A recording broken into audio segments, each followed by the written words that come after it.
Shuji had nothing to his name, not even a family name, and all that he had was his name. However, no one even bothered to use even that. They mocked him as a trash or weed, but when he became an adult, everyone started calling him by names like Spear Demon or Venomous Snake Spear. With just his spear, he defeated everyone and shed so much blood even when he was left all alone. Our hero, who ends up branded as a spear villain, only drags himself around in worn-out rags, and his daily reward is nothing more than the same dull ration of potato. The only place he can really call home is the endless battlefield. When the scene shifts to the present, Shuji walks toward a group of weaklings with blood dripping from his spear. The soldiers sent to attack him freeze in fear because what they see looks less like a man and more like a demon strolling right at them. Some even wet their pants while trembling. Their commander tries to hold them together by shouting that it is just a single enemy. He yells out charge, and the whole pack thrusts their spears toward our hero. Shuji leaps high into the air and with one merciless strike, drives his spear straight through the commander's head. Watching their leader fall makes the rest panic, and although they swing and stab in desperation, every single one ends up as another corpse on the battlefield. Our hero somehow survives the clash, but his body is stabbed with countless arrows sticking through him. The grudges and curses of those he has slain weigh heavy on him until he finally collapses and dies. In his fading thoughts, he wonders if this was always meant to be, or if fate simply glitched and betrayed him. Yet the story does not end there, because instead of vanishing, Shuji finds himself reincarnated and thrown back in time. He finds himself standing in a forest and quickly notices that this reincarnation did not drag him back to the helpless stage of a baby. When he looks into a mirror and sees his teenage face, he becomes certain that this is the time when he worked as nothing more than an errand boy. Just then, he hears some noise and moves toward it. He discovers a caravan under attack by forest bandits, while the people from the Howling Tiger Escort Bureau struggle to hold them back. Our boy feels annoyed that he is forced onto a battlefield the very moment he reincarnates, and right then, a huge figure appears from behind. The oversized bandit asks if he is the escort master in charge of the guarding duty. Shuji looks straight at him and notices his trembling eyes, which makes it obvious that like most of these forest pests, this one is also an amateur. Sweat rolls down the bandit's face as he nervously shouts that he will slaughter everyone from the escort bureau before charging in. His moves are far too predictable, and Shuji instantly seizes his spear and drives it straight through him. It may be true that our boy has lost the glory of his past war feats, yet his martial arts remain, and for him that alone is enough. He recalls how everyone used to despise the martial art he practiced, calling it the demonic martial art technique, but there is nothing he can do about that since it is the only style he has. Carrying a bandit skewered on his spear, he keeps walking forward until another one jumps out with a sudden attack. The second bandit smirks as he believes his strike has landed, but his smug face doesn't last long. For celebrating too early, he pays the ultimate price with his life. Shuji mocks them for thinking that sending two measly bandits could work as an ambush,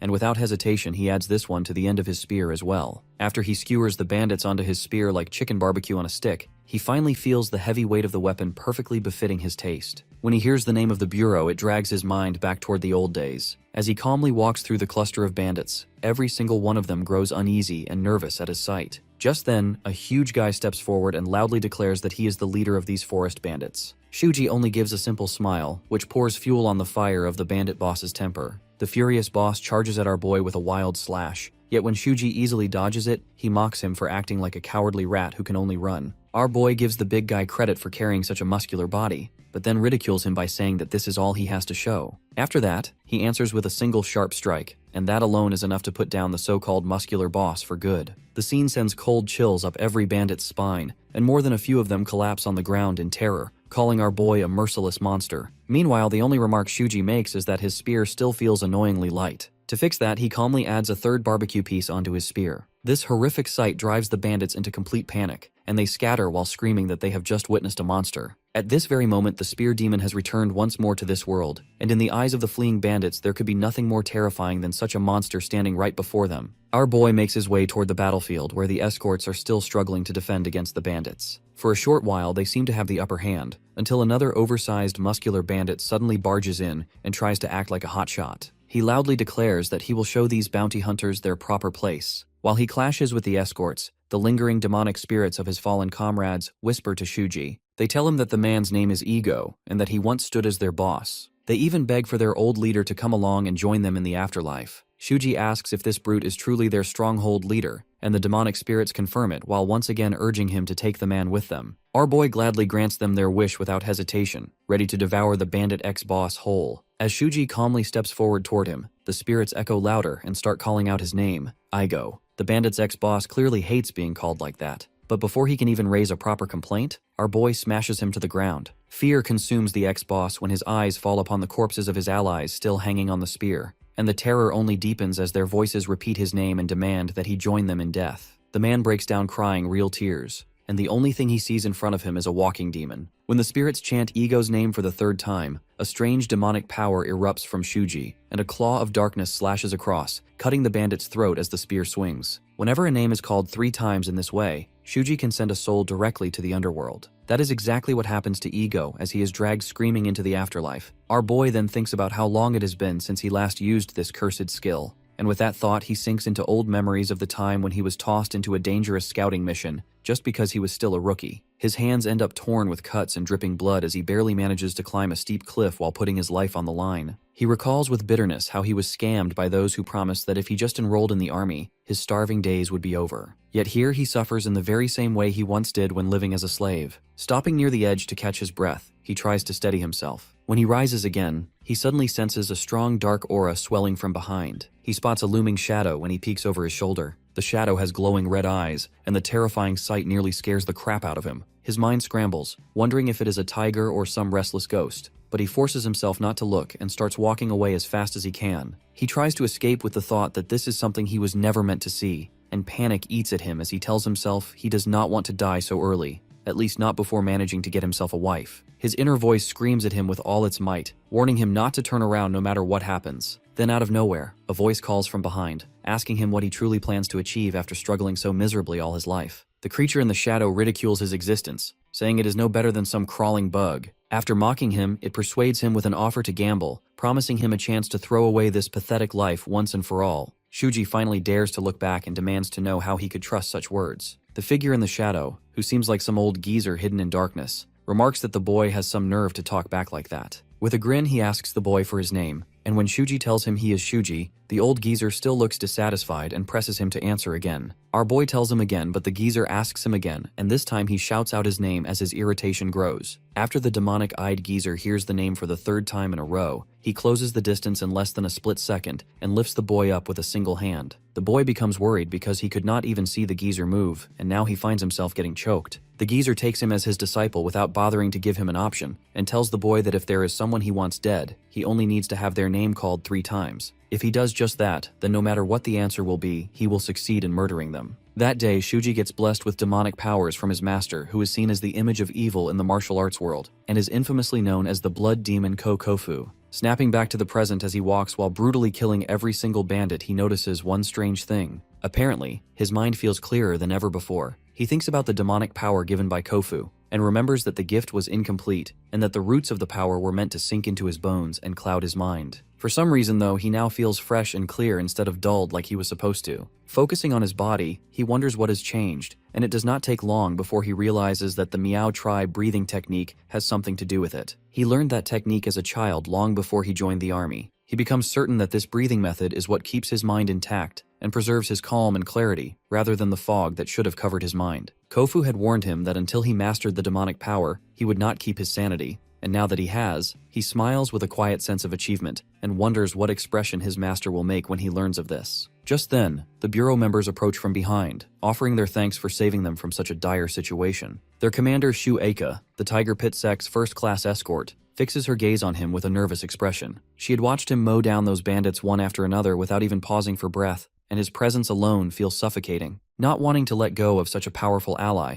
Aika politely asks if he would be willing to lend them his strength a bit longer. Our boy shuts her down instantly, saying that if she has nothing else to say, he is leaving. Aika quickly stops him and presents a golden token, explaining that it belongs to the Tiger Pit Sect's Enforcement Bureau. With it, he will be welcomed as an honored guest wherever their influence reaches. Shuji takes the token while thinking about the Tiger Pit Sect. Their reputation for honesty is well known, yet he also knows their tragic fate since they will vanish in just a few years. Still, he accepts it without hesitation. Aika then leads her underlings away, promising to greet him again once their mission is complete, and telling him to relax for the time being. Before leaving, our boy asks to borrow a horse without a hint of shame. However, he chooses the one notorious for its foul temper. Aika is worried since even skilled riders struggle with that animal, but when she turns back, she sees him already seated on it. To her shock, the horse stands frozen in obedience, trembling so badly that it literally pees due to fear. Watching that, Aika can only reaffirm what she already suspected, that the man before her is no ordinary warrior but a monster in human form. Her vice commander teases her with a smirk, asking if she has fallen for him at first sight. Eika's face turns red with anger as she glares at him with her hand already on the hilt of her blade as she threatens if he is tired of living. The group then shifts the topic to Shuji's spear technique, curious if he might belong to a renowned spear-wielding clan. But Aiko quickly dismisses the idea, pointing out that what she saw was definitely not a martial arts style. She speaks from her experience that it was unmistakably a military spear technique. Yet what unsettles her most is how a boy of his age could display such mastery. She begins to suspect that Shuji is the son of a powerful military family, perhaps traveling on a warrior's journey like many do after finishing their training. Still, what leaves a deep impression on her is his nature. Despite being rough and selfish, he risked his own life to help them when he had nothing to gain. That mix of strength and contradiction intrigues her, and she deliberately chooses to send him toward the Tiger Pit sect. In her heart, she silently hopes that when he learns of the sect's looming crisis, he might step in to save them from the evil Black Dao sect. Meanwhile, our boy is busy scolding the trembling horse, demanding it stop peeing. He threatens to cut it down if it dares soil the ground again. With that settled, his mind drifts back to the Tiger Pit sect, and a certain man named Aiko comes to mind. He wonders where that guy is now and what kind of trouble he might be in. Shuji drifts back into his memories, recalling the moment Aiko became his very first friend after he joined the army. He remembers the harsh early days when senior soldiers would bully him, demanding that rookies like him serve them dinner before they could eat their own. Shuji had boldly replied that he had never heard of such a rule, but the bully warned him that if he wished to avoid a beating, then he had better remember it from now on. Just as things were about to turn ugly, Aiko appeared and called out their bluff, saying with no hesitation that what the seniors claimed was complete nonsense. He went even further by daring them to take his portion as well, since he was new here too. The senior bully turned red with rage at his defiance and tried to strike him. Aiko grabbed a potato and hurled it right into his face, and with a mocking grin told him to eat it if he was that hungry. Then, without holding back, he pummeled the senior with a flurry of punches until the man fell, warning that next time he would break every tooth in his mouth. Shuji, startled by his boldness, whispered that he should not interfere. Aiko hands him the potato and tells him that he should eat it if he wishes to survive in this place. That sincere gesture marked the beginning of their friendship, and Aiko introduced himself as Shuji's direct senior. The two began to talk, and Shuji, who was then known as Yoi, revealed his name before asking the senior for his. His mind then drifts further, to the time when he was nearly choked to death on the cliff by the blood demon Kokofu. Aiko had come searching for him and arrived just in time to see the terrifying scene. Without hesitation, he shouted at Kokofu to release Shuji, threatening that he would fire a flare and call for backup if he did not. Kofu smirked and let Shuji slip from the cliff, sending him tumbling down, which made Aiko mad. The demon casually remarked that he had done what he was asked to, so Aiko should be satisfied. Aiko was on the verge of pulling the trigger and firing the flare when Shuji, barely clinging on, stopped him at the very last moment. Shuji somehow manages to stop his fall by clinging desperately to a jagged piece of rock. He tells Aiko to leave without worrying about him. Kofu, however, makes it clear that he has no intention of killing either of them. Instead, he puts forward a dangerous proposal. If they bring him a rare herb that can heal his wounds, he promises to grant them the strength to survive in this merciless world. With no other choice before them, Shuji and Aiko reluctantly agree. From that day onward, they became the disciples under Kofu. It is then that Kofu begins teaching them about beings known as the unrestrained demons. He explains that these creatures are born from human souls that fell into demonic corruption after being devoured by tigers. They lose their humanity and wander as corrupted spirits, ultimately ending up as their master's loyal subordinates. Kofu then introduces his infamous martial technique, which he calls the art of the unrestrained demon. He explains that the art follows the same twisted rules. It has 3 main stages called compression, tempering, and transcendence, with each stage split into 10 levels. The first stage lets a person release demonic energy like a stream of water,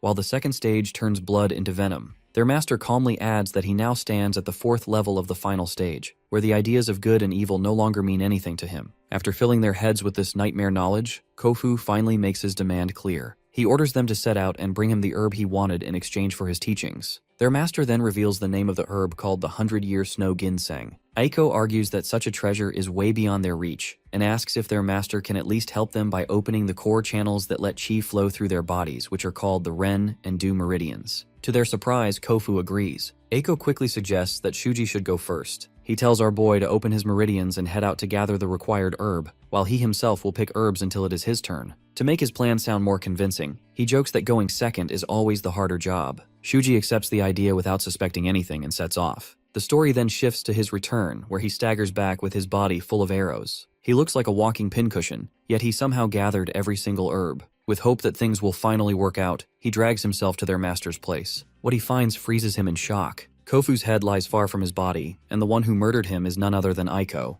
His friend is also badly hurt and collapses on the ground. Shuji rushes to him in panic and demands an explanation. Aiko says he knew from the beginning that Kofu never planned to let them live. The only choice was to strike first or die later. Shuji listens and realizes this is why Aiko sent him away earlier. He now sees that Aiko's meridians are destroyed beyond repair. His friend had planned to take the master down even if it cost his own life. Tears stream down as Shuji cries for him. Aiko laughs weakly and tells him not to feel guilty, saying that killing an old geezer was nothing worth fussing over. He then explains why he chose to save Shuji. He confesses that he is the last surviving member of the Tiger Pit sect. Aiko recalls how Shuji once said that the sect's head and lady were good people. From that day, Aiko began to see Shuji as family, since no one else had ever spoken of his parents with such kindness. With his final breath, Aiko says that he is glad he met Shuji and asks him to take revenge if he ever gets the chance. His voice fades and Shuji can do nothing but watch his friend's life slip away. The story then shifts back to the present where Shuji is riding the scaredy cat horse that looks ready to faint at any moment. He vows to himself that he will never allow grudges to exist in this world where he has been sent back. The first thing he plans is to prevent the destruction of the Hu clan at any cost. He also recalls how he just saved the Tiger Enforcement Bureau, which acted as their financial backbone, and he starts to believe the future might already be changing in ways he never expected. Shuji calls out to a man standing nearby to fetch some information.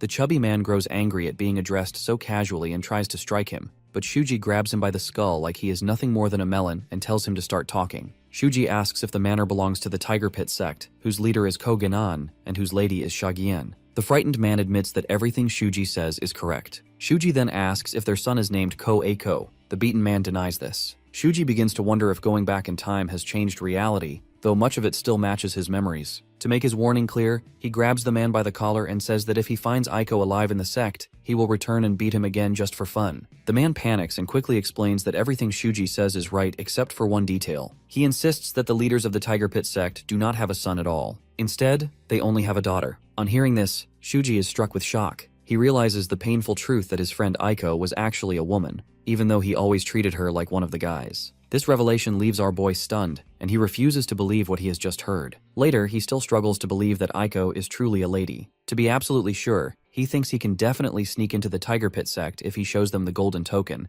but that would completely ruin his plan to stay undercover. A few days later, he ends up late to his job at the Tiger Pit sect stables, where a chubby guy named Wu Tuyun yells at the homeless boy. Yes chose to become a hobo for his cover identity. Anyway, Wu decides to punish him by making him clean up piles of horse poo for showing up late again. Inside, he orders our boy to feed the horses and take care of all the manure, making it very clear that it is still way better than living on the streets. The guy asks him if he got all that, and Bro stares him dead in the eyes. He says he has no clue what Wu was even yapping about, and Wu realizes he suffers from terminal stage brain rot. He then yells at him to take his job seriously, because the sect leader actually took pity on a homeless boy like him. Just then, a horse breaks through the fence and busts the man's knee without mercy. Shuji wonders where the monstrous horse even came from. That's when he hears an annoying laugh echo through the air, coming straight from the pompous young master of the Jiao clan. Looking at Wu like he's trash, the man orders the injured worker to feed his horse before he leaves. While the other stable boys carry Wu away, he remembers Aiko told him that the clan was involved in her clan's demise, so he decides to begin his revenge. Meanwhile, the Tiger sect leader and Aiko's father, Kogenan, appears and says to the Jiao clan brat that he is a lot younger than he expected. Aiko's father asks the brat to state his reason for coming, and the vile piece of trash answers with a creepy grin that he has only one reason. He wants to see his future wife. Hearing that, Aiko's father declares he doesn't remember giving his daughter to trash from the Jiao clan, but the brat replies there are already rumors he will definitely marry Aiko next year. Aiko's father asks him if he spread the rumor himself to ruin the Tiger sect's reputation, and that makes Zhao Taihan laugh, because there is no way he would do something so low just to get his hands on Aiko. Suddenly, Aiko arrives on the scene. While the guys are left speechless by her beauty, she tells them to go find another girl to simp over and stop troubling her family. Taihan tries to threaten her and talks about the rumors, but Aiko stands firmly with her father and makes it clear that he should leave because she can't even think about marrying him. Taihan tells the girl her family will go bankrupt soon and so will her pride, and then decides to come back another day since he has a brothel to attend to. On their way out, his lackey says she's prettier than the rumors claim, and the young master says that's exactly why he can't stop thinking about her. He goes as far as to say she has the beauty that entire nations would be ruined chasing after, and loudly says it is a shame she was born in the pitiful Tiger Pit sect for someone so perfect. Right as the two get back to their horse, the Jiao clan brat grabs its leash and declares it is time to hit the ladies' district. However, his horse refuses to budge from its place. When the lackey checks on it, the horse foams at the mouth and drops on the spot, sending the young master crashing to the ground as well. While the two wonder where the hell the stable boys are when they need them, our hero quietly watches, unseen behind the corner. He removes the horse's liver with a technique that leaves no mark, so they will never find out. He stares at the Jiao clan man who is responsible for Aiko's terrible fate. She told him the Tiger Pit sect was destroyed in a political battle with the Zhao clan, and Tai Han was the one behind everything. Because of that, she came to hate her beautiful face, and went as far as burning it with her own hands. That makes our boy absolutely furious and pushes him to begin his revenge plan. Later that night, he walks through the streets all alone until he arrives at a farming tool store with a huge X smeared across the doors. Our boy enters the shop, and the owner sitting inside asks him who he is. He introduces himself as Shuji, but the owner replies that he does not recognize him. The drunk amputee tells him to find someone else because he retired a long time ago. However, Shuji drops onto the table in front of him and tells him to make a simple hammer, giving exact measurements down to the inch. That shocks the drunk blacksmith, who gets serious because a hammer with those measurements is not made to pound nails,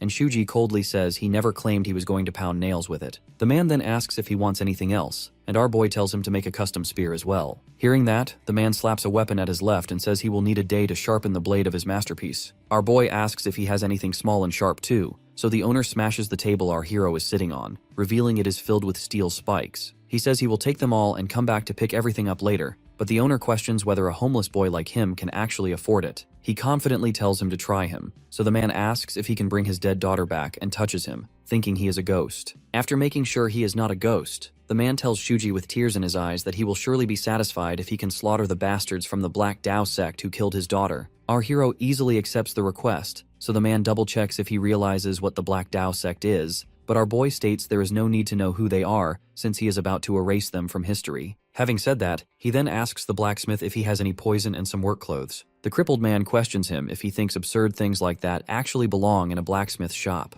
but he still throws him a bear hide and a jar full of the Miao clan's so-called special poison, which he never tested. Our boy opens the jar and instantly realizes the poison is third-rate stuff, so he tells the man that he got completely tricked, but he still takes it since he can find a way to use them, and says he will collect the other items the following day. On his way out, he sees a large bone that the old man normally uses to deal with animals. He decides to take it with him for now, until the weapons are finally made. The blacksmith thinks that he is some kind of ghost, but it does not matter to him because he just wants his poor daughter's revenge. Later, when he reaches right in front of the Black Dao sect's main base, the NPCs try to stop him, but he makes quick work of all of them by whacking them hard with his huge bone. When he let half of them flee in his former life, they came back later to bite him in the back. That is why our hero decides he will not let a single one of them escape this time. After he calmly walks over the corpses of the NPCs he slaughtered, all the noise instantly causes the 4 elites to arrive on the scene. Each one of the ugly warriors cannot believe the intruder is just a little boy, so they get ready to discipline him with a proper whooping for ruining their sleep.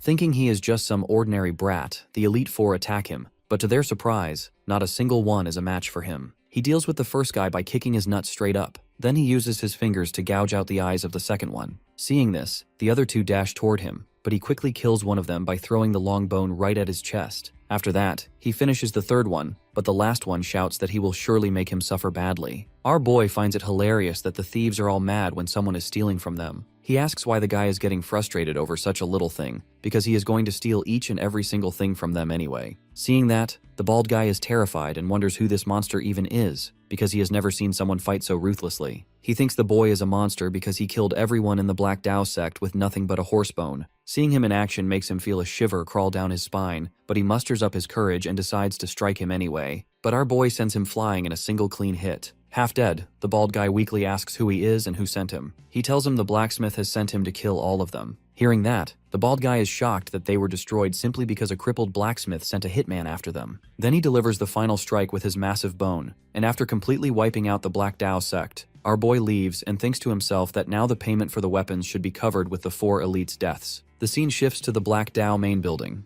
A messenger from the Zhao clan steps forward and reports to the sect leader that young master Zhao Taihan and his father are furious because their plan failed. Annoyed, the messenger insults the Black Dao leader Gu Yoho, saying he could have secured both the stolen goods and the Zhao clan's rewards if he had just sent his men disguised as forest bandits. But the moment he mentions they can't pay their tribute to the evil alliance, the Black Dao leader starts sweating bullets. Gu Yoho smashes the table in pure frustration because the plan backfired hard, and the worst part is, he has no clue who was behind it all. The messenger presses on, telling him he should have sent his elites from the very start. But leader Yoho fires the blame right back at him for never warning him about the Tiger sect's insane level of security. Hearing that, Scarface fires a death stare straight back at Yoho, questioning if the old man really plans to dump the blame on him. He looks the geezer dead in the eyes and makes it very clear his whole clan is finished if he fails a second time. He yells again that the Jiao brat will not be satisfied until he gets his hands on Aiko. That makes leader Yoho so furious that he snaps and shouts at the man to shut up. Suddenly, both men turn their heads to the source of a loud noise. The sect leader can't believe someone is at the entrance when 4 elites were guarding it. The two start sweating hard as an unfamiliar silhouette appears behind the door, and the moment it swings open, 4 heads come rolling in like bowling balls. Both men are horrified out of their minds when they see the faces of the beheaded elites. Seeing that, Scarface sweats bullets, thinking the attacker might actually be a master from the Orthodox sect. Terrified, the guy claims he is from the Zhao clan and has no ties to the Black Dao whatsoever. But that only makes our boy so angry he bites his own lip until blood flows out, then spits it straight into the Zhao dude's eyes. Confused, the guy keeps repeating he is not from the Black Dao as his eyes burn bright red. You see, the blood of a demon arts user is so toxic it acts like a poison. Our boy enjoys watching the Zhao guy suffer because his blood probably burns worse than pepper spray. After that, Scarface goes mad and swings his sword at him, but he easily dodges the strikes, which are far weaker than the 4 elites. Then, a bloody mist begins to rise from his weapon. He activates his demon arts, and Scarface instantly realizes he is facing a demon. The man tries to swing again, but he forces him to jump back and lands a clean slice right down his shoulder. That single hit has so much force that all that is left behind is a splatter of ketchup on the ground. Meanwhile, leader Yoho is losing his mind watching the enemy of humanity, an evil incarnate that goes far beyond the line between good and evil. He cannot believe one of those demons came knocking right at his doorstep. The Black Dao leader knows it is impossible to reason with a demon, but the old man has a backup plan. He has been secretly crawling back the whole time Shuji was fighting, and finally presses the button that allows him to summon the Evil Alliance. As he slowly sneaks out, our boy drops his name and makes the old man freeze in place. The geezer can't believe the boy is sane enough to talk, even while being a user of demon arts, making him wonder if Shuji already achieved mastery in his field. Watching the sheer level of control Shuji has over his demon energy, the Black Dao leader instantly falls to his knees and starts begging the master to let him live. Like every third-rate villain, he offers to do anything Daddy orders him to. He tells Shuji that he will be executed if he fails to pay his offering to the Evil Alliance, and even dares to suggest that might be a problem for Shuji as well. Our boy is impressed by the senile bastard's quick thinking, so he commands him to abandon martial arts completely if he wants to live. Yoho can't believe what he just heard, but our hero declares it is the only condition for letting him live. The Black Dao leader realizes abandoning martial arts is the same as dying, so in a last-ditch effort, he draws his sword and tries to fight back. However, Shuji already predicted the coward never had the guts, and swings his weapon the moment the geezer pulls his limp sword out of its sheath. At that instant, the old man realizes from our boy's aura that he isn't a master of demon arts. He gets furious that an amateur dared to make his greatness bow. Our boy smiles at the senile fool for finally realizing the truth, but he's glad things turned out this way, because now he can deal with his enemy the old-fashioned way. Suddenly, the Black Dao leader feels an intense pain run straight through his body and wonders if Shuji secretly did something to him. Our boy thanks the man for making his job fun, then sends the souls of fallen Black Dao warriors to consume their terrified leader. Yoho swings wildly at them and then tries to attack him. However, he is no match for our boy, who dodges the strikes with ultra-smooth movements the old man cannot possibly predict. In his final moments, Yoho realizes those movements are built with only slaying the enemy in mind, and thinks no words other than demon could describe Shuji. After that, he is blown away by a brutal thrust to the chin that sends him crashing hard into the wall. One of the papers flying in the chaos shows proof that the Black Dao sect was selling slaves to brothels and making mountains of cash from them.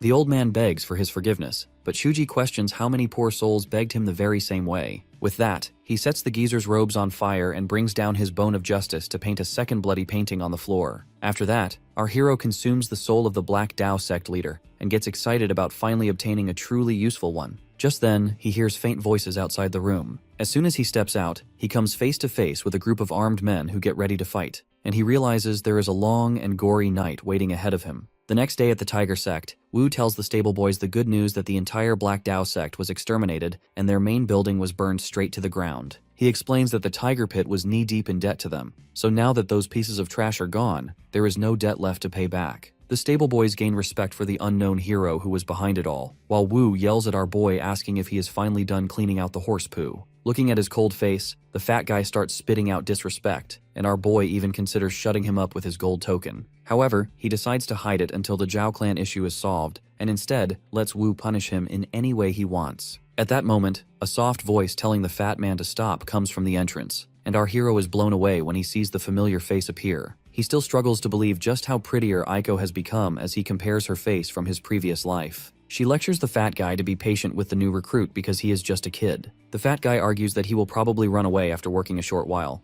but Aiko says every single person has a fate to fulfill, so the Tiger Pit sect values every person connected to them deeply. Shuji remembers the old Aiko saying exactly the same, telling the chunky guy that they might meet again later on and maybe become close as family. While Wu is annoyed by her lecture, she calmly tells our boy he can come to her anytime someone bullies him just because he is the new recruit. Her kind words completely blow Shuji away, because while her face and voice are completely different, she still has the same pure eyes as before. With a big smile plastered on his face, our hero replies that she should also come to him as well if anyone tries to mess with her. That leaves Aiko and the gooners in the back absolutely flabbergasted about what he just said to a noble lady. However, Aiko simply smiles back and softly tells him she will remember that. Later that night, our boy approaches a seemingly innocent stack of hay beneath which actually hides all of his weapons. He straps the gear on, grabs his weapon, and sets off on his path to revenge. At the Jiao clan main building, he shoots through the front entrance like a ninja so fast that the guards do not even suspect a single thing. With ease, he slips through the garden and drops the guard on patrol with a stab straight to the neck from behind. After that, the hitman casually hides the corpse around the corner, like there is not an obvious blood trail smeared behind him. He steps inside, where two girls are confident that nothing bad will happen because of the tight security ever since the Black Dao incident shook everyone. Just then, Shuji notices two guards, so he flicks an iron blade at the first one's foot,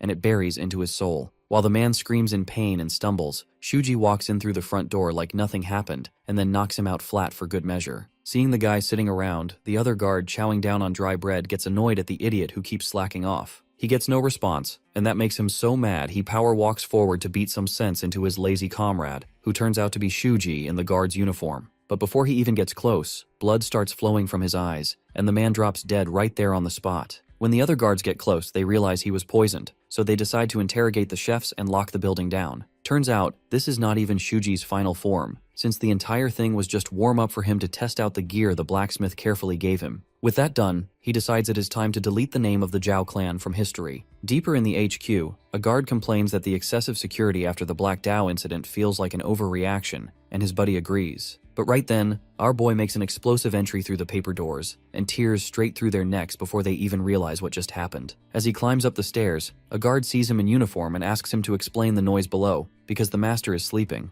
However, the guard gets confused when he notices our boy wielding a bloody spear instead of the usual sword. The others are quickly alerted when they see him get one-shotted by the intruder, but they get skewered as well before they can ring the alarms. After that, two more guards rush inside, confused why the others do not know about an intruder already this deep in their territory. Like the guards before them, they also get a painful pedicure with iron blades scattered across the floor. After putting them out of their misery, he calmly heads inside the master's chambers. On entry, he instantly realizes that the Jiao clan head is in a completely different league compared to Black Dao's leader Yoho. On seeing the boy out for blood, the old man teaches him to at least show some manners and knock before stepping in. At that moment, Shuji tenses up, standing face to face with the bastard who killed thousands for his benefit and makes Aiko's life a living hell. The old man asks why he's visiting in the middle of the night, and Shuji shoots back by asking if he's really Jao Yushi. The geezer doesn't like that bratty tone and tells him to mind his manners instead, then asks where he came from. He figures our boy doesn't belong to any righteous sects, and starts running through all the clans one by one. Meanwhile, Shuji sizes him up, thinking this fight will be close, and calmly declares he's from the Tiger Pit sect. That answer throws Yushi off, since he can't believe the Tiger Pit could raise a monster like this. The old man presses for the connection between him and the clan, and Shuji admits he's just a guest. Yushi wonders if the boy is just some servant fighter or even a stable hand, but then shrugs it off like it doesn't matter. He draws his sword, taunting Shuji that stepping in here is basically signing his own death warrant, then asks if he agrees. Our boy closes his eyes for a moment, thinking it feels unreal to meet this man. In his past life, the geezer enjoyed peace while Aiko suffered in silence and died. This time, he will make sure that things will go a lot differently. With that vow burning inside, Shuji draws his spear and sets himself for battle. He swears revenge, and the clash begins as he manages to block the old man's sword with his spear. That alone shocks Yushi, who instantly retreats a step back. With a cold look, he demands to know if Shuji just used magic, and why he can sense Jiao Clan's secret arts coming off him. Shuji only throws the question back, asking where he even got that idea. In his head, he knows that with his 9th level compression stage spirit power, he stands toe-to-toe with this old monster. Both men then power up like they're in some aura farming contest, and Shuji keeps his focus sharp, knowing the real decider here will be the difference in their experience. The two clash again, and the old man blocks an incoming strike while admitting it wasn't half bad. But just like that, he parries the spear away, sending sparks flying and taunts that cheap tricks like that won't cut it. The wrinkly old geezer narrows his eyes, wondering how Shuji plans to fight with flames burning in his gaze. But bro doesn't even flinch in response. Yushi freezes for a split second, and the spear slams straight across his face. But Shuji doesn't loosen up even for a breath, while only a few locks of hair hit the ground with blood. Drenched in sweat, the old guy mutters that he nearly died for real there, the strike slightly cutting his neck. He tries to shake it off, claiming he almost got Shuji too, with the cut on his lower body. Our boy tenses up, knowing this won't be easy since he's up against a seasoned veteran. Without hesitation, Shuji launches 2 projectiles his way, but the geezer dodges them clean with his sword. He even sidesteps a bone tossed at him, chuckling as if he's enjoying himself. He says he's dying to know who trained Shuji and even offers to take him in as a disciple. But our boy isn't buying it, since he can see that the old man is plotting something underneath all those words. Just then, Yushi darts forward like lightning. Shuji tries to retreat, only to back straight into a corpse. He curses his luck as the old man declares the fight is already over. In one motion, the blade pierces into Shuji's chest, splattering blood everywhere. Keeping his grip tight, Yushi smirks and says it's admirable that the kid didn't even scream. He strokes his non-existent beard and adds that Shuji is leagues above his useless son. That's exactly why he wants a strong girl around, so the wimp can have kids before he kicks the bucket. Bro doesn't let that insult slide, and he grips the sword with his bare hands, catching the geezer off guard. Shuji mocks him, asking if he really doesn't know how long he's got left before he croaks. But the old man isn't listening. He's too shocked that his sword won't budge an inch. His eyes go wide as it hits him that Shuji somehow stopped the blade with his ribs. He then wonders if the boy actually took the strike on purpose to create an opening. Meanwhile, Shuji makes it clear he's not holding back. He says he'll spell it out, loud and clear, how many days this geezer has left. He calls Jao Yushi by name, and the old man instantly starts losing it. Fear creeps in, but he then thinks how absurd it is that a powerhouse like him is actually trembling. Darkness creeps around them as Shuji speaks the name again. Yushi panics, desperately trying to yank his sword free. And when Shuji calls his name a third time, a demonic hand bursts forth, reaching straight out for the geezer. The old man breaks down in tears, struggling to even form words. Then he lets out a scream from the depths of his lungs as the demonic hands close in around him. In that instant, our boy drives his blade straight into his heart without hesitation. Yushi spits blood, demanding to know how some young brat like him could possibly use murder intent illusion magic. Shuji answers coldly, saying the geezer may have fought 1,000 battles, but to him, those were nothing more than training mode. He pushes the blade deeper, taunting that real death battles are on a different level entirely, especially the kind of hell he had to crawl through. Compared to that, this fight doesn't even measure up. Gasping on his last breaths, Yushi coughs out one final plea, asking Shuji to spare his son. Lifting his hammer high, our boy mercilessly denies the request and crushes his head like a tomato. Raising the weapon now dripping like it's covered in ketchup, he mocks that Yushi will never get to see his ugly grandchild in this lifetime. With the fight over, Shuji relaxes a bit, thinking he needs to recover before moving on. But just then, his senses spike as he senses that something feels off. Stepping into the inner room, he spots 2 freshly brewed cups of tea sitting on the table. Putting the clues together, he realizes someone else has been hiding here all along. Without wasting a breath, he swings and smashes the giant pot to pieces, exposing a terrified man-child inside. The guy scrambles backward, crying out for Shuji not to come any closer. Our boy facepalms hard, thinking how trash like this is the reason countless people had to die in the first place. He grabs the brat by the hair and mocks him, asking if all the riches and power really make him a hero. But the geezer's son can't even summon the courage to utter a single word. With no answer coming, Shuji smirks coldly and declares that he'll make sure this coward truly becomes a shining star now. Looking the coward straight in the eye, Shuji coldly declares that tonight he is going to be an idol. The very next day, posters flood the province, pulling crowds from every direction. The posters claim that since both the Orthodox sect and the Black Dao sect were corrupt, someone decided to play Batman and dished out justice. People across the streets wonder what in the world is going on, talking about how some unknown vigilante wiped out both the Black Dao sect and the Jiao clan with ease. In the end, they shrug it off, glad the corrupt pests have been cleared out. Still, one question hangs in the air. Who is the person strong enough to destroy such major powerhouses? The scene shifts to Wu, telling his comrades he heard that the vigilante called Yushi's name 3 times before striking him down. That rumor shakes the workers, making them whisper that the vigilante might be the Grim Reaper himself. Wu adds that by the end, the Jiao clan master was reduced to tears, which terrifies them even further. Just then, a voice cuts through saying he is already here, sending the trio into panic. Meanwhile, Aiko is lost in thought about this mysterious vigilante who avenged the Tiger Pit sect. Even if those guys were trash, she feels a little wrong celebrating their deaths. She wonders who this person could be, and why they are helping her clan at all. Then it suddenly clicks that Aiko once mentioned in a letter that a vigilante would come to the sect carrying a gold token, but Aiko cannot remember anyone like that showing up. Just then, her horse's reins are pulled, and she snaps back to reality, asking where she is. She looks ahead to see a breathtaking view of the lake that leaves her stunned. The girl turns to Shuji and asks how he knew she liked lakes. Our hero simply replies that she told him before, leaving her puzzled since she cannot remember ever saying that. Our boy drifts into thought, remembering how she always talked about lakes whenever she felt stressed. He pulls out a few herbs and lights them, letting smoke drift out across the lake. Aiko brightens up at once, realizing it is insect repellent, the one thing she always needs when visiting the lake. With a cheerful smile, she asks if he was this competent in his past work as well. Tapping into his inner poet, Shuji answers that when people treat him like family, he makes sure to take care of them the same way. She pauses to process his words, then says she will not pry into his secrets. Instead, she extends her hand and declares with confidence that at the Tiger Pit sect,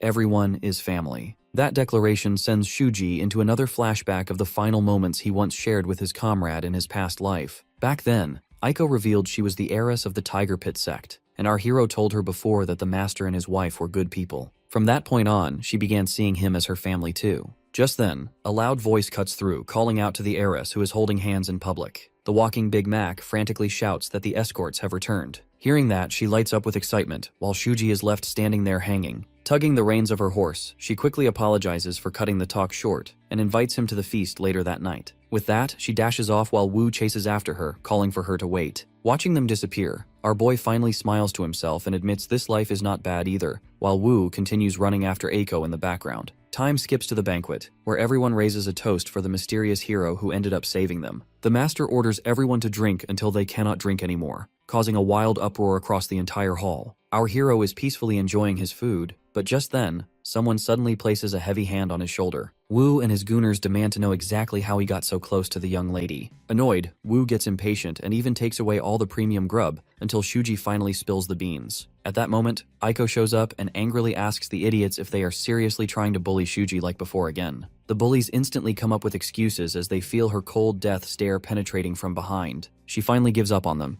and then feeds Shuji a warm dumpling, reminding him that he was supposed to tell her whenever they troubled him. Seeing how scrawny he looks, she gets angry and tells him to come straight to her if the fat boy is hoarding all his food and not leaving any for him. Right then, her father suddenly calls her, so she tells him to eat properly and leaves with a quick smile. The three idiots start trash-talking our boy again as soon as she is gone, and then follow the young lady's orders to feed him. Wu starts by shooting a boiled carrot at his head, but bro just dodges it with a simple tilt of his head. The three idiots then go at him together to make sure he gets hit, but Shuji casually chews the meat while dodging the veggies with ridiculous finesse. Back with Aiko's parents, they feel relieved that the escorts made it back safely, and thank the head escort, Shu Aika, for her efforts. She stays humble, and Aiko pours her tea to honor her excellent work properly. After that, she asks Aiko about the guest with the gold token, but Aiko tells her they never showed up. Hearing that, she feels a little disappointed, because she wanted to thank the young man who had monstrous skill with his spear, powerful enough to destroy the forest bandits who were actually Black Dao people in disguise. She wishes she could have someone like that train her people, but Aiko tells her to relax and just enjoy the party instead. She reminds the head escort that everyone can be so carefree and happy only because of her strength,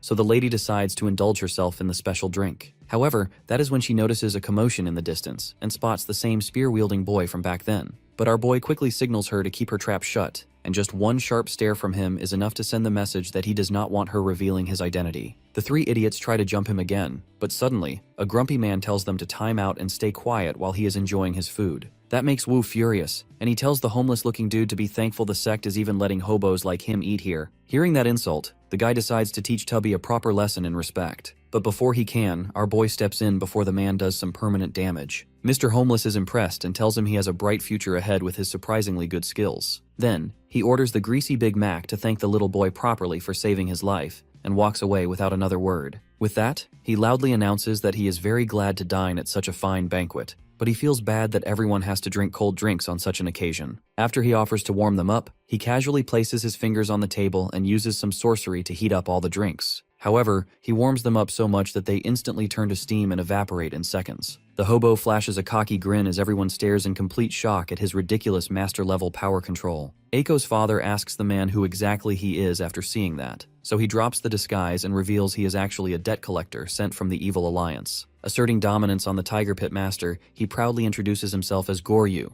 the notorious staff demon. Goryu was once feared as one of the twin demons, but after losing a battle, he switched masters and took on a new role. Now his job is to collect tribute from every sect, and those who fail to pay face nothing but destruction. The chief glances at him and asks if this is the man Aiko gave the gold token to. She quickly replies that it is not, and that she has never even seen him before. The staff demon casually pours himself a drink, saying it has been a long time since he came here. His tone sharpens as he points out that since everyone is celebrating, they must have had something to do with the recent sect troubles. The chief panics but insists they had no hand in it. Goryu waves it off, telling everyone to relax if they truly have nothing to hide. Then he gets a bit creepy and comments that Aiko is far more beautiful than the rumors ever claimed. She tries to ignore it, but he keeps pressing, saying he heard Zhao got wiped out just because of her looks. With a cruel laugh, he claims a beauty that stunning was bound to topple a sect or two. Getting up close, the demon asks what she thinks happens to powerless beauties like her. He then does the unthinkable and spits on her. The staff demon mocks her that humiliation is all she has waiting in her position. The chief finally snaps and draws his sword, demanding to know what Goryu thinks he is doing. Jinan boldly declares that if a fight is what he wants, then he will gladly give it. The staff demon taunts the chief, asking if he really believes he has a chance. The chief answers that he is taking this battle not as a leader, but as a father who just watched his daughter get disrespected in front of everyone. He warns the demon to get lost, but Goryu smirks and offers to throw down right here and now. Just as the two are about to clash, Aiko calls out and tells her father to put his sword away. Wiping the spit off her face, she thanks the demon for the lesson and calmly pours him a drink. Goryu laughs at her, saying it is pathetic to serve the very man harassing her. But Aiko replies firmly that she is not offering the drink out of weakness,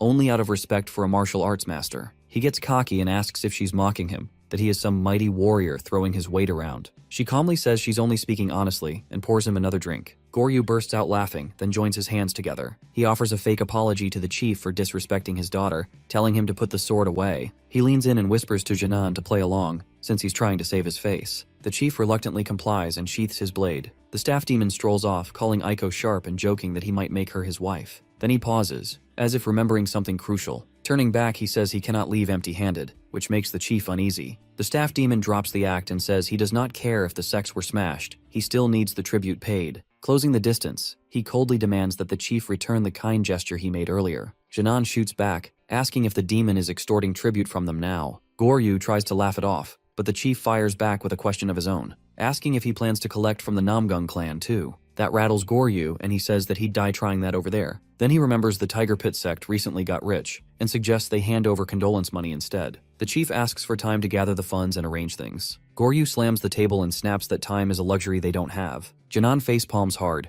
thinking the clan is finished if they can't come up with the cash, and they can't even ask the Namgung clan for help. The only option left seems painfully clear that they have to pay up and hope for mercy. Moments later, a heavy bag of gold lands in front of the demon. Jinan warns him not to touch anyone from his sect in exchange for it. Goryu says he isn't some monster, though he smirks that the chief looks ready to murder even as he voluntarily hands the money over. The demon brushes it off and flips a gold coin across the table. He tells Aiko to take it as his apology for the act earlier. The girl bows silently without a word, containing her anger. Sliding his straw hat back on, the staff demon turns to leave, joking that nobody needs to escort him since the moon is shining bright enough. Sometime later, the stable boys are whispering rumors about the terrifying demon. The black-haired boy states that they got lucky, that they managed to resolve the issue with money. Right then, Wu bursts in, clutching a cooked chicken in his arms and demands to know where he is. The two idiots start drooling, thinking Wu brought it for them. Hearing that, the fatso stomps the ground and snaps that the food is for Shuji only. He closes his eyes, sweating buckets as he recalls the demon's words about Shuji being his savior. He then calls out to his knight in shining armor, wondering where he is. Meanwhile, out on the bridge, Shuji stands calm in the moonlight,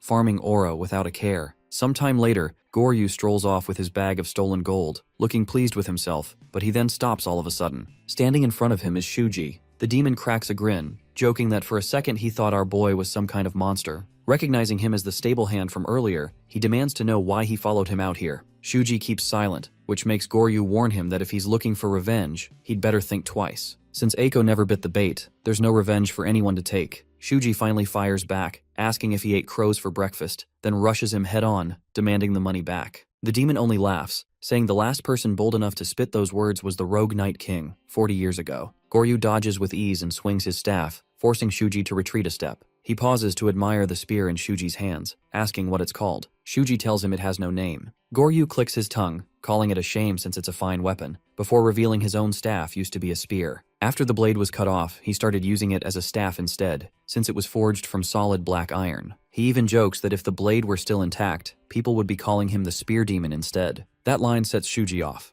He declares that no matter what state it's in, at the end of the day, it's still a spear. Then he twists the knife, taunting that it suits Goryu perfectly since the demon himself has been defanged. The jab wipes the smirk off Goryu's face, and he starts cursing Shuji up and down. But in a sudden flash, Shuji explodes forward and nearly splits his face clean open. The staff demon snaps that only a coward would land a cheap shot like that and charges in head first. He thrusts his staff like a spear, but our boy is built different. He uses the bridge itself to throw the demon off balance. Without wasting a second, Shuji whips out a set of ninja stars and launches them at him. Goryu states that he's an even bigger coward than he thought and swats them aside with ease. Yet our hero still isn't finished and Poison spits at him, aiming for the creep's eye. The staff demon jerks his head aside with a grin, calling Shuji stubborn for being a try-hard. Swinging again, he mocks him, asking if the brat is still salty about the earlier incident. Shuji suddenly bursts into a slick spinning combo, catching the dripping poison with his foot mid-motion. With ruthless precision, he then proceeds to connect the foot right into the demon's face, with a devastating blow. The staff demon stumbles back, his face sizzling from the poison as pain twists his features. He wonders where the hell this came from, but then panics as his vision goes blurry. Goryu swings his staff around wildly, but Shuji simply sidesteps and takes a swing at the demon's legs. The demon barely avoids the strike and leaps backwards on the bridge. Standing tall, he admits he gravely underestimated the Tiger Pit sect for producing such a beast. Still, he growls that it makes no sense at all for them to have raised someone like this. Shuji's fighting style is not refined at all, and he simply treats his entire body as a weapon. Getting serious, he flat out tells our hero to catch these hands and starts charging up. Dropping into a fighting stance, he vows that he will drag our boy straight down to hell himself. Shuji doesn't even flinch, simply gripping his spear tight. He shifts into a battle position of his own and taunts the demon that he might actually be Sir Yaps a lot. The two lock into a deadly stare down in complete silence. The instant a leaf falls into view, the two explode forward at full speed. Their weapons collide with violent force, sparking into a massive ball of purple light that lights up the bridge. Out of nowhere, an arm tears free and crashes to the ground in a red splash. Shuji stays quiet while the staff demon bursts out laughing. He sneers that losing his arm was a steep but necessary price. His staff already punched clean through our boy's chest. Still gripping the weapon tightly, he loudly declares that this fight is his win, while our hero remains motionless.